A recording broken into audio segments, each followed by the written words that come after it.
Movie का start होता है एक वीडियो फुटेज को दिखाते हुए, जहां हम एक बड़ी सी ट्री की टहनी पर 4 इंसानों को फांसी पर लटका हुआ देखते हैं। और इस टाइम इस सारे इंसिडेंट को कोई अपने कैमरा में रिकॉर्ड कर रहा होता है, लेकिन ये रिकॉर्डिंग कौन कर रहा था ये हमें नहीं दिखाया जाता। अब यहाँ से सीन शिफ्ट होकर जाता है एक आदमी पर जिसका नाम एलिसन होता है। एलिसन असल में अपनी फैमिली के साथ एक नए घर में शिफ्ट हो रहा होता है। अब उसकी फैमिली में टोटल 4 लोग थे, जिनमें एलिसन, उसकी वाइफ और उनके 2 बच्चे। अब जब एलिसन और उसकी फैमिली इस घर में शिफ्टिंग कर रहे होते हैं, तब यहाँ के शेरिफ एलिसन से मिलने आते हैं और वो एलिसन से कहते हैं कि तुम्हें यहाँ पर आना नहीं चाहिए था, इसीलिए बेहतर होगा कि तुम इस घर को छोड़कर चले जाओ। असल में एलिसन एक ट्रू क्राइम राइटर था जो रियल इंसिडेंट्स पर क्राइम स्टोरीज लिखा करता था, और इसी वजह से ही उसने ये नया घर सिलेक्ट किया था। क्योंकि असल में जो फैमिली इस घर में रहा करती थी, कुछ टाइम पहले ही किसी ने इस फैमिली को ट्री पर फांसी से लटकाकर मार दिया, सिवाय उस फैमिली की सबसे छोटी बच्ची के। यानी कि उसे नहीं मारा, वो बच्ची अभी जिंदा है, लेकिन वो बच्ची मिसिंग होती है। किसी को कुछ पता नहीं होता कि वो बच्ची कहाँ है। और ये फैमिली असल में वही फैमिली होती है जिसकी वीडियो फुटेज हमने मूवी के स्टार्ट में देखी। वो शेरिफ ना तो एलिसन को पसंद करते थे और ना ही उसकी लिखी हुई किताबों को। अब इस घर में मर्डर हुआ था जो उसकी फैमिली में किसी को भी इस बारे में नहीं पता था, और एलिसन ने भी उनसे ये बात छुपा कर रखी।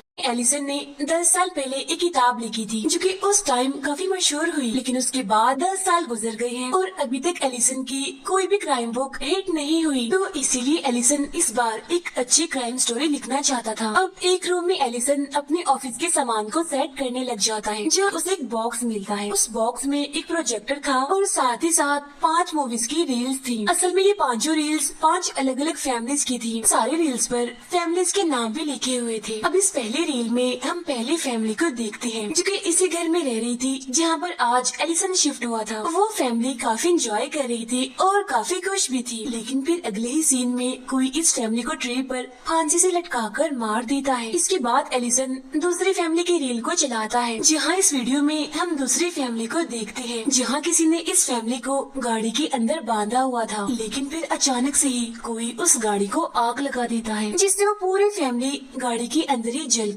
मारी जाती है। अब इन दोनों रील्स को देखकर एलिसन थोड़ा कंफ्यूज हो जाता है और थोड़ा डिस्टर्ब भी, और वो यहाँ पर ये सोचने लगता है कि आखिर ये वीडियोस रिकॉर्ड किसने की होंगी और इन फैमिलीज को किसने मारा और ये रील्स यहाँ पर इस घर में कैसे आई। लेकिन अब इससे पहले कि एलिसन वो तीसरी रील देखता, एलिसन को वहाँ अपने घर पर अजीब तरह की आवाजें आने लगती है, और जब एलिसन उन आवाजों को फॉलो करता है तो उसे वहाँ पर मिलता है एक बॉक्स जिसके अंदर उसका बेटा होता है काफी अजीब हालत में। साथ ही साथ वो जोरों से चिल्ला भी रहा होता है। अब ये देखकर एलिसन और उसकी वाइफ जल्दी से अपने बेटे को बाहर खुली हवा में ले जाते हैं, जिससे वो दोबारा से अपनी नॉर्मल हालत में आ जाता है और सो जाता है। असल में इस बच्चे ने एक काफी बुरा ड्रीम देखा था जो कि काफी डरावना था, और इसी वजह से डरते डरते वो नींद में यहाँ से वहाँ पहुँच गया। बाद में उसे इतना डर लगा कि वो चिल्लाने लगा। इसके बाद अगले दिन हमें सुबह का सीन दिखाया जाता है जहाँ पर दोनों बच्चे स्कूल चले जाते हैं, जहाँ बाद में एलिसन तीसरी फैमिली की रील को प्ले करता है, जहाँ इस वीडियो में हम तीसरी फैमिली को देखते हैं जो कि पूल साइड पर आई हुई थी और वो लोग काफी एंजॉय कर रहे थे। लेकिन फिर अगले ही सीन में हम देखते हैं कि उस पूरी फैमिली को किसी ने बेड से बांधा हुआ था, लेकिन फिर कोई एक एक करके उस पूरी फैमिली को बेड समेत ही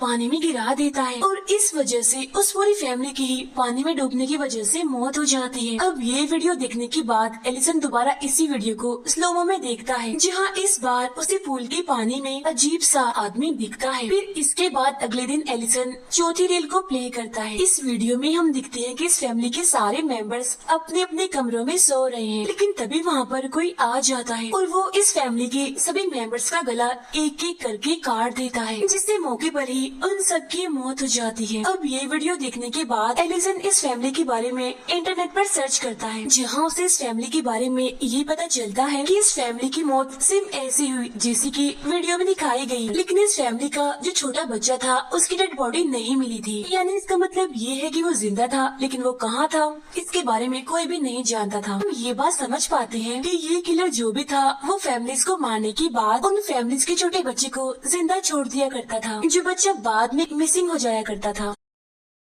अभी एलिसन इस फैमिली के बारे में ये सारी बातें पढ़ ही रहा था कि तभी अचानक से वहाँ पर लाइट चली जाती है, जहाँ एलिसन को दोबारा से अपने घर में वही अजीब तरह की आवाजें सुनाई देने लगती हैं। दोबारा से इन आवाजों को फॉलो करता है और फॉलो करते करते वो आ जाता है इस घर के एटिक में, जहाँ उसे कोई इंसान तो नहीं मिलता, लेकिन उसे वहाँ पर वीडियो रील्स के बॉक्स का ऊपर वाला हिस्सा मिल जाता है। और सरप्राइजिंगली इसके अंदर उन सभी फैमिलीज के मर्डर को ड्रॉ किया गया था। लेकिन यहाँ पर नोटिस करने वाली बात ये थी कि इन सारे ड्राइंग्स में एक एक्स्ट्रा कैरेक्टर को ड्रॉ किया गया था। जैसे एलिसन उस बॉक्स को लेकर वहाँ से जाने लगता है तो तभी अचानक से एटिक का फ्लोर टूट जाता है, जिससे एलिसन सीधा एटिक से नीचे जाके गिरता है, जिसकी वजह से वो जख्मी हो जाता है। नेक्स्ट डे इस एरिया का डेप्यूटी एलिसन से मिलने के लिए उसके घर पर आता है। जब उसे पता चलता है कि एलिसन को चोट लगी है तो उससे पूछता है कि सर क्या हुआ आपको, आप ठीक तो है ना, ज्यादा चोटें तो नहीं आई आपको? क्योंकि असल में ये डेप्यूटी एलिसन की बुक्स का काफी बड़ा फैन था। तो डेप्यूटी एलिसन से कहते हैं कि अगर आपको कोई भी हेल्प चाहिए तो आप बिना झिझक मुझे बता सकते हैं। अब डेप्यूटी की ये बातें सुनकर एलिसन उनकी हेल्प को एक्सेप्ट कर लेता है और एलिसन उनसे उन रील्स में हुए मर्डर्स की डिटेल्स लाने को कहता है। तब इस बात के लिए डेप्यूटी मान जाते हैं। अब उस बॉक्स में जो एक्स्ट्रा कैरेक्टर ड्रॉ किया गया था, एलिसन उस कैरेक्टर को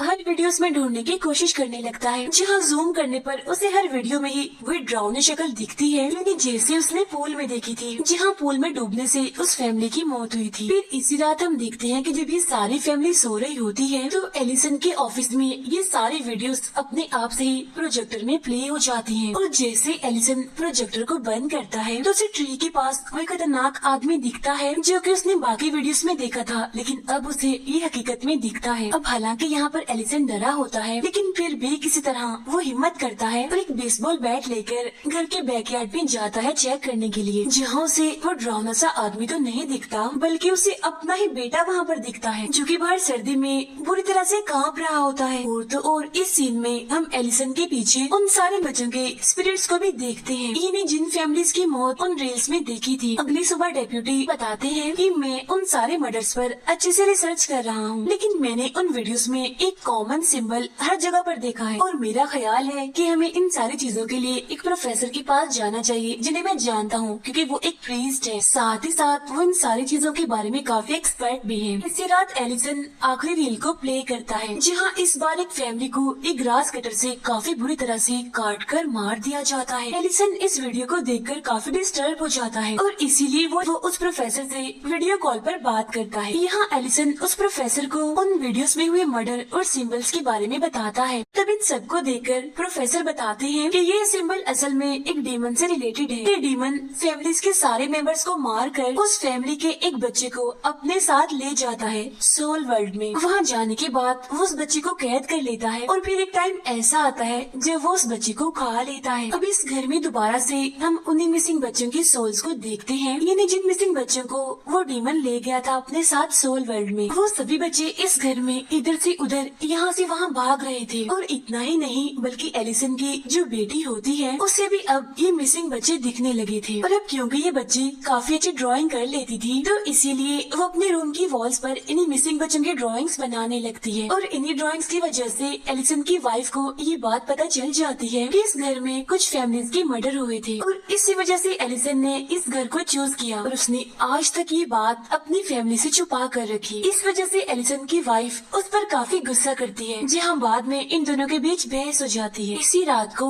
एलिसन को फिर से इस घर के एटिक से आवाजें आने लगती हैं और जब वो ऊपर जाता है तो वो देखता है कि वहाँ उन सारे मिसिंग बच्चों की सोल्स एक साथ बैठी हुई हैं और वो प्रोजेक्टर में उन वीडियो रील्स को देख रहे होते हैं। और जैसे ही वो एलिसन को देखते हैं तो वो उसे बिल्कुल चुप रहने के लिए कहते हैं। अभी एलिसन ये सब कुछ देख ही रहा होता है तो तभी वहाँ पर अचानक से एलिसन के सामने वही डीमन आ जाता है, जिसे देखकर एलिसन इतना डर जाता है कि वो दोबारा से एटिक से नीचे गिर जाता है। अब इन सारी चीजों को देखते हुए एलिसन टाइम ज़ाया ना करते हुए उस प्रोजेक्टर और उन सारे फिल्म रील्स को एक साथ जला देता है और उसी रात ही वो अपनी फैमिली के साथ उस घर को छोड़ देता है और वापिस से अपने पुराने घर में आ जाता है। अब नेक्स्ट डे अपने पुराने घर में वापिस आने के बाद एलिसन दोबारा से उस प्रोफेसर से बात करता है, जहाँ वो प्रोफेसर एलिसन को बताते हैं कि वो डीमन असल में अपनी दुनिया से हमारी दुनिया में तभी आ सकता है जब कहीं न कहीं पर उसकी पिक्चर्स और उसकी वीडियोस हों। और अब यहाँ पर एलिसन अपने लैपटॉप से मर्डर से रिलेटेड रिलेटेड सारी चीजों को फौरन ही डिलीट कर देता है। लेकिन तभी यहाँ पर एलिसन के पास डेप्यूटी की कॉल आती है। यहाँ वो एलिसन को ये बात बताते हैं कि मैंने उन सारे मर्डर्स को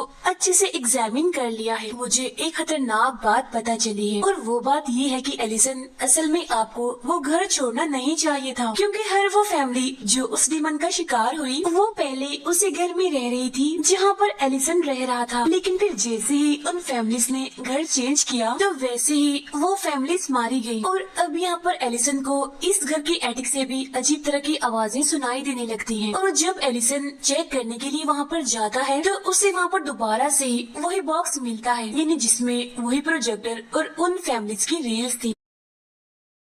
सभी चीजों को तो एलिसन ने पिछली रात ही जला दिया था, तो फिर यहाँ पर ये कैसे आई और बिल्कुल सही सलामत। और तो और एलिसन को इस बार उन रील्स के अलावा एक और रील मिलती है। और जब एलिसन इस रील को प्रोजेक्टर में प्ले करता है तो यहाँ पर हम देखते हैं कि हर वो फैमिली जो उन रील्स में मरी थी उन्हें किसी और ने नहीं बल्कि उनके अपने घर के ही बच्चों ने मारा था, इन्हें जो मिसिंग हो गए थे, क्योंकि असल में उस डीमन ने उन बच्चों को पोजेस्ट कर लिया था। और जब डीमन ने उन बच्चों के जरिए उनकी फैमिलीज को मरवा दिया तो उसके बाद डीमन उन सभी बच्चों को अपने साथ ले गया अपनी दुनिया में, यानी सोल वर्ल्ड में, जहाँ बाद में उन बच्चों के बारे में ये बात फैल गई कि वो बच्चे मिसिंग हो गए हैं, लापता हो गए हैं। खैर अभी एलिसन इस वीडियो को देख ही रहा होता है कि तभी उसे अजीब सा महसूस होने लगता है। और जब वो अपनी कॉफी वाला कप चेक करता है तो वो उसमें अजीब तरह की ग्रीन कलर की एक चीज दिखता है। यहीं पर एलिसन को एक नोट भी मिलता है जिस पर लिखा हुआ था गुड नाइट डैडी। और अब जैसे ही एलिसन इस नोट को पढ़ता है तो वो फौरन से ही बेहोश हो जाता है। जब एलिसन को होश आता है तो वो खुद को और अपनी फैमिली के बाकी मेंबर्स को बंधा हुआ पाता है, सिवाय उसकी छोटी बेटी के। अब यहाँ पर हम एलिसन की बेटी को देखते हैं जिसके एक हाथ में तो वीडियो कैमरा था और उसके दूसरे हाथ में एक एक्स होती है, यानी एक कुल्हाड़ी। यहाँ वो अपने फादर एलिसन की रिकॉर्डिंग करते हुए उनसे कहती है डोंट वरी पापा, I will make you famous again. ऐसा कहने के बाद वो बच्ची अपने फादर और अपनी पूरी फैमिली को उस एक्स से काट कर मार देती है। फिर नेक्स्ट सीन में हम उस पूरे रूम में सिर्फ खून ही खून देखते हैं, साथ ही साथ कुछ जगहों पर डीमन के सिंबल्स भी बने हुए थे। यहाँ पर हम देखते हैं कि एलिसन की बेटी रील्स के बॉक्स में अपनी फैमिली के मर्डर की ड्राइंग बना रही होती है, यानी बिल्कुल उसी जगह पर जहाँ बाकी फैमिलीज की ड्राइंग ड्रॉ की गई थी। इसके बाद हम देखते हैं कि यहाँ पर डीमन आता है, फिर वो एलिसन की बेटी को अपनी गोद में उठाता है और उसे वहाँ से लेकर वो प्रोजेक्टर के अंदर चला जाता है और वो वहाँ से उसे लेकर सीधा जाता है अपनी दुनिया में, यानी सोल वर्ल्ड में। नेक्स्ट सीन में हमें दोबारा से वही रील्स वाला बॉक्स दिखाया जाता है, लेकिन इस बार उन रील्स में एक नई रील होती है और ये रील एलिसन की फैमिली के मर्डर की होती है। और अब मैं एक्सप्लेन करूंगी इसके पार्ट 2 को। तो पार्ट 2 के स्टार्ट में हम एक बच्चे को देखते हैं जिसका नाम डेलन होता है, जहाँ डेलन को सोते हुए एक ड्रीम आता है जिसमें कोई आदमी 3 लोगों को जिंदा ही जलाकर मार देता है। अब इस खतरनाक ड्रीम को देखकर डेलन की आंख फौरन ही खुल जाती है और तभी यहाँ पर अचानक से वो अपने सामने उसी डीमन को देखता है। अब ये सीन यहाँ पर चेंज हो जाता है और हम दोबारा से उसी डेप्यूटी को देखते हैं। यहाँ इस डेप्यूटी को उनकी पोस्ट से हटा दिया गया था क्योंकि उन्होंने एलिसन की इलीगली हेल्प की थी और इसी वजह से फिलहाल के लिए वो एक डिटेक्टिव का काम कर रहे थे। इसके बाद हम देखते हैं कि डिटेक्टिव यानी कि डेप्यूटी एक चर्च में जाते हैं, जहाँ पर हम ये जान पाते हैं कि एलिसन के मरने के बाद ये डेप्यूटी अपना सारा टाइम उस डीमन पर रिसर्च करके गुजारते हैं और वो उन सभी घरों को जला रहे थे, यानी जहाँ पर डीमन ने लोगों को मारा था, ताकि उस घर में कोई दूसरी फैमिली ना जा सके, जिससे उस डीमन को उसका शिकार ना मिले और उसका ये पूरा कर्ज चेन टूट जाए। नेक्स्ट सीन में हम एक लेडी को देखते हैं जिसका नाम कर्टनी होता है, जो कि अपने 2 जुड़वा बच्चों के साथ रहती है, जिनमें से उसके एक बेटे का नाम होता है डेलन। और ये लोग भी एक नए घर में शिफ्ट हो रहे थे। असल में कर्टनी का हस्बैंड एक काफी जालिम इंसान था जो कि अपने बीवी बच्चों पर बहुत जुल्म किया करता था, तो इसी वजह से कर्टनी ने अपने बच्चों को लेकर अपने हस्बैंड को छोड़ दिया था और वो यहाँ इस नए घर में रहने के लिए आई थी। अब यहाँ कर्टनी का बेटा डेलन वही बच्चा था, यानी जिसे मूवी के फर्स्ट सीन में हमने देखा था, जिसको एक डरावना सा ड्रीम आया था और उसने अपने सामने उस डीमन को भी देखा था। असल में ये लोग अभी जिस नए घर में शिफ्ट हुए थे, ये घर उस डीमन के विक्टिम्स वाले घर में से एक था। और जब से ये लोग यहाँ पर इस नए घर में आए थे, डेलन को तभी से इस घर में अजीब तरह की चीजें नजर आ रही थी। साथ ही साथ वो यहाँ पर उन मिसिंग बच्चों की सोल्स को भी देख पा रहा था और ये टोटल 5 बच्चों की सोल्स होती हैं। अब इन मिसिंग बच्चों में से एक बच्चा एक दिन डेलन के पास आता है और उसे अपने साथ वो घर के बेसमेंट में ले आता है, जहाँ एक दूसरा बच्चा डिलन को अपनी फैमिली की रील दिखाता है और अब ये लोग इस रील को प्ले करते हैं। यहाँ पर हम देखते हैं कि इस बच्चे की पूरी फैमिली को तालाब के ऊपर लटकाया गया है, लेकिन तभी अचानक से एक मगरमच्छ बाहर निकल कर आता है और फैमिली के सभी मेंबर्स को जिंदा ही वो निगल लेता है। और अब ये वीडियो देखकर डिलन काफी डर जाता है, इसीलिए वो फौरन वहाँ से यानी बेसमेंट से अपने कमरे की तरफ भागता है। इसके बाद हम दोबारा से डेप्यूटी को देखते हैं जो कि डीमन के विक्टिम्स वाले घरों को एक एक करके जलाता जा रहा था। तब उसे इस सभी के दौरान एक घर के बारे में पता चलता है जो कि असल में एक टाउन में होता है और अब डेप्यूटी फौरन ही उस घर को जलाने के लिए निकल पड़ते हैं। लेकिन अनलकीली यहाँ पर पहुंचकर उसे पता चलता है कि कुछ टाइम पहले ही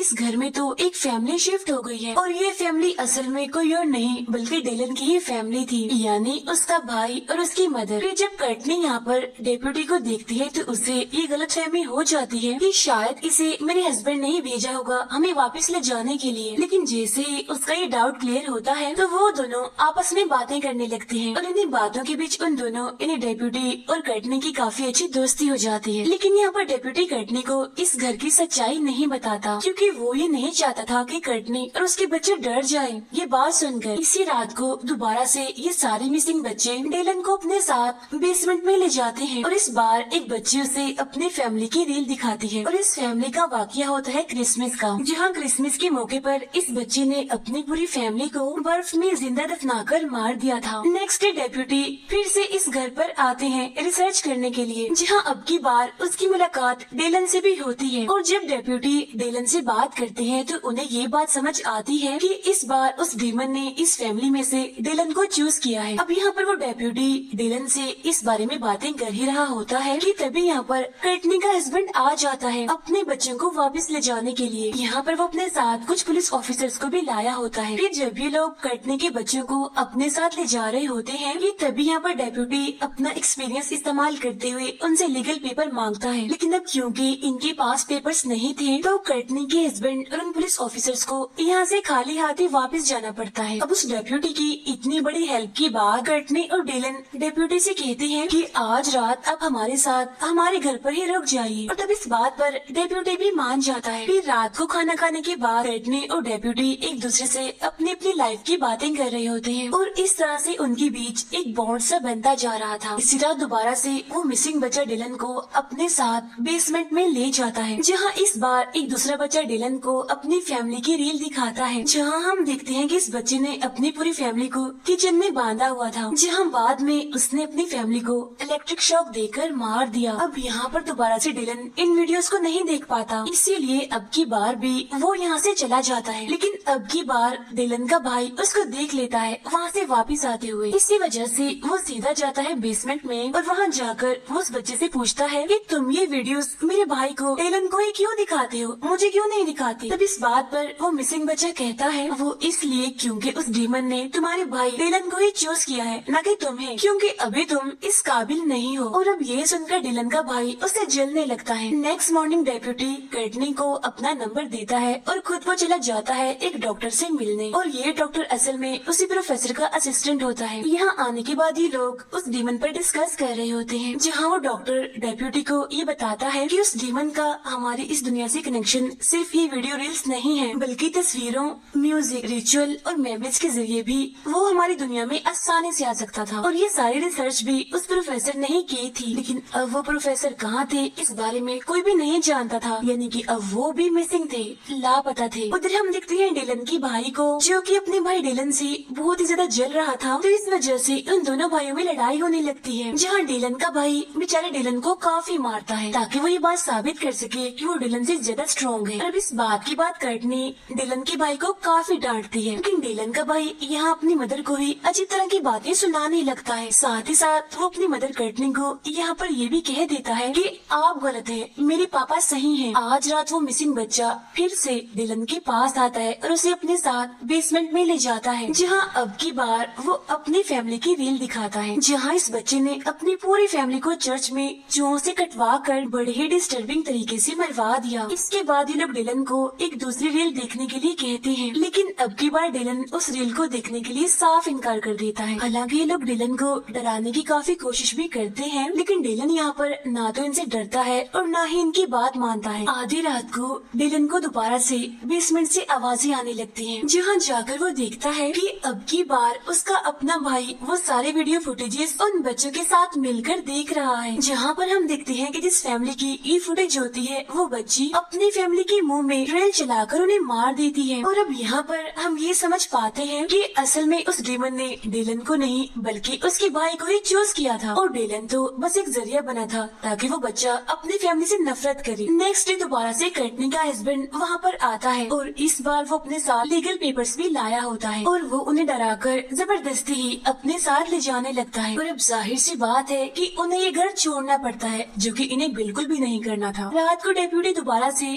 कर्टनी से मिलने आता है, जहाँ वो दिखता है कि इस घर में तो अब कोई भी नहीं है, यानी इसका मतलब साफ था कि वो डीमन उस फैमिली के सभी मेंबर्स को मार देगा। और अब यहाँ पर डेप्यूटी ये बात समझ जाता है कि आखिर ये फैमिली कहाँ पर गई होगी, इसीलिए वो फौरन ही कर्टनी से मिलने के लिए उसके हस्बैंड के घर पर जाता है। यहाँ कर्टनी का हस्बैंड डेप्यूटी को पकड़ लेता है और उसे काफी मारता भी है, साथ ही साथ वो उसे यहाँ से जाने के लिए कहता है। अगले दिन हम देखते हैं कि डिलन के भाई को भी अब उस डीमन ने पूरी तरह से पोजेस कर लिया है, इसीलिए अब वो अपनी फैमिली की रिकॉर्डिंग करने लगता है, जैसा कि हर फैमिली के बच्चे अपनी फैमिली को मारने से पहले करते हैं। यहाँ पर डिलन अपने भाई को रिकॉर्डिंग करते हुए देख लेता है, इसीलिए वो फौरन ही अपनी मदर की मोबाइल से डेप्यूटी को मैसेज करता है। वो मैसेज होता है हेल्प अस। उसी रात डिलन का भाई अपनी फैमिली के ड्रिंक में ग्रीन कलर का कोई लिक्विड मिला देता है, जिसकी वजह से उसकी पूरी फैमिली बेहोश हो जाती है। फिर वो अपने पेरेंट्स और अपने भाई डिलन को खेतों के पास इस तरह से लटका देता है जैसे वो लोग कोई स्केयर क्रो हो। और ये सीन असल में एग्जैक्ट वही सीन होता है जिसे मूवी के स्टार्ट में डिलन ने अपने ड्रीम में देखा था। रिकॉर्डिंग करते हुए डिलन का भाई सबसे पहले अपने फादर को ही जिंदा जला देता है, लेकिन इससे पहले कि वो अपनी मदर और अपने भाई को जला पाता, वहाँ डेप्यूटी आ जाता है और वो डिलन के भाई को अपनी गाड़ी से हिट कर देता है। फिर वो कर्टनी और डिलन को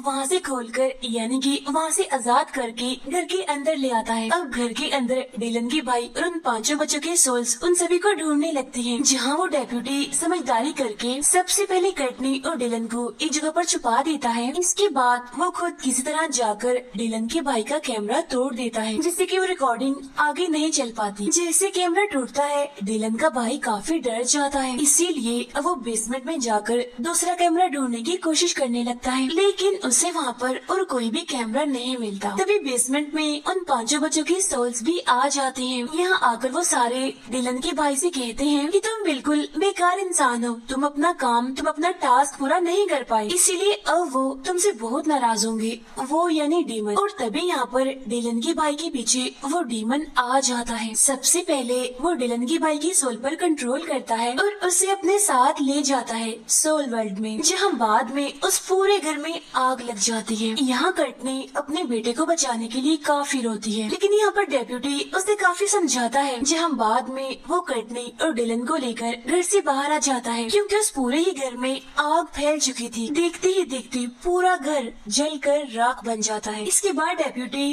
कर्टनी और डिलन को लेकर एक होटल में आता है, लेकिन यहाँ पर अचानक से एक टेप चल पड़ती है, जिसमें एक बच्चा बार बार डेप्यूटी को बुलाते हुए उसे कहने लगता है डेप्यूटी डेप्यूटी मेरी बात गौर से सुनो। और तभी यहाँ पर अचानक से उसके सामने वो डीमन आ जाता है। डीमन की इतनी खौफनाक शक्ल को दिखाते हुए इस मूवी के दोनों पार्ट यहीं पर एंड हो जाते हैं। Thank you for watching.